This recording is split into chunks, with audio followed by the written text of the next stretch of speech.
阿拉斯加州一个国家公园帮鑫和名大象边举办大颗鑫州的线上投票，到24点钟的网络直播，全球有上百万人透过直播来追踪，买当来为家己上喜的鑫来投票。发伫鑫袂知影你投互啥，张鑫为着过冬做好准备，这个时节掠鱼时会下死命活，因为母鑫必须要变大颗，才会当过冬。累积体油来饲伊的囝，讲鑫是爱抢到掠鱼的地点，上大颗的会用讲是上成功的。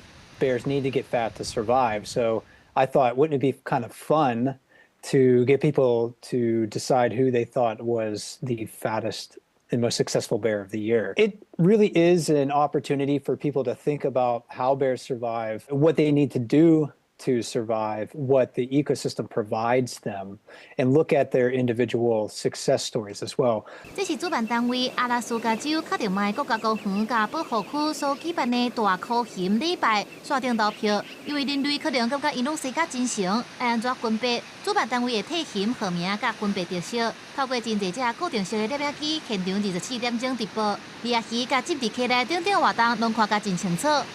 They've, given names to the bears and fictitious, humorous names. And they've got, people following these individual bears and how they bulk up in preparation for the winter.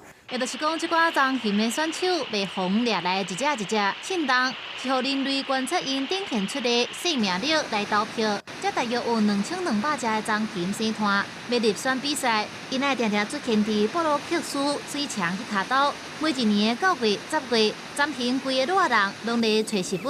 卡丁麦国家公园上大只的成年鑫，体重真简单，就当超过450公斤。有一寡鑫甚至有635公斤这重。不过今年三文鱼的数量特别多，伊无需要为着找到掠鱼的好地点来激烈竞争。国际新闻吴文玲编译。